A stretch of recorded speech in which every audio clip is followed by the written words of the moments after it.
Daily के daily आपको कम से कम जो है वो 10 घंटे का सेल्फ स्टडी अब करना पड़ेगा।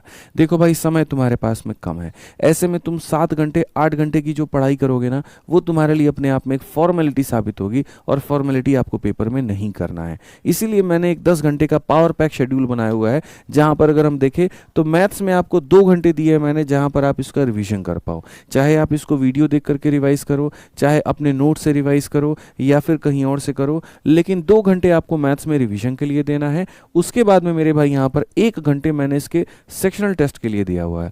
सेक्शनल टेस्ट में आप सेक्शनल टेस्ट भी दे सकते हो, या फिर अपने किसी पीवाईक्यू बुक से उसकी प्रैक्टिस भी कर सकते हो। यही वो वक्त है जहां पर एक एक दिन में एक एक चैप्टर आप निपटाओगे, तब जाकर के 20 दिनों में 20 चैप्टर मेरे भाई आप कवर कर पाओगे। तो 2 घंटे आपको पढ़ाई के लिए और 1 घंटे आपके प्रैक्टिस के लिए। रीजनिंग में उतना ज़्यादा कुछ करना नहीं है, आपका सिलेबस ऑलरेडी कंप्लीट हो रखा है, तो बस 1 घंटे आपको दिए हैं, जिसके अंदर में आप सेक्शनल टेस्ट भी दे सकते हो, अलग अलग टेलीग्राम पर क्विज चल रहे होते हैं आप उसको दे सकते हो, या फिर आप अपनी प्रीवियस ईयर वाली किताब से मेरे भाई प्रैक्टिस भी कर सकते हो। ठीक है, तो इस बात का मेरे भाई ध्यान रखो। रिवीजन के लिए हमने दिया 1 घंटा, और टेस्ट के लिए दिया हमने आधा घंटा। तो इस रिवीजन में 1 घंटा दिया है, तो जो लेफ्ट टॉपिक है उसकी वीडियो देख करके कंप्लीट कर लेना, और जो मेरे भाई यहाँ टेस्ट के लिए दिया आधा घंटा, तो जैसे मैंने बताया क्विज हो गया और बाकी चीज़ हो गई, वहाँ से कवर कर लेना। जीएस जो होता है ना, वो मेरे भाई अपने आप में बहुत महत्वपूर्ण होता है।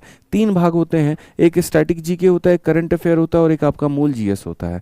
तीनों चीज़ आपको पढ़ना है, इसीलिए हमने 1-1 घंटे के हिसाब से सब में आपको दे दिया है 3 घंटा, क्योंकि जो करंट अफेयर भी पढ़ोगे वो आखिरी के 8 महीने का पढ़ना होगा, तो उसके लिए 1 घंटा चाहिए। स्टैटिक जीके में इतनी सारी चीज़ें होती हैं, उसके लिए भी 1 घंटा चाहिए मेरे भाई, और जो मेन जीएस है उसके लिए भी चाहिए। 3 घंटा प्रॉपर पढ़ने पर फोकस करोगे मेरे भाई यहाँ पर, और 1.5 घंटा जो है यहाँ पर आप उस पर क्या दोगे, तो 1.5 घंटा का आपका जो मॉक टेस्ट है वो देना ही देना है। तो 3 घंटा यहाँ पूरा पढ़ने पर दे दीजिए, उसी में रिवीजन कर लीजिए, उसी में सारी चीज़ें क्विज विज सब लगा लीजिए।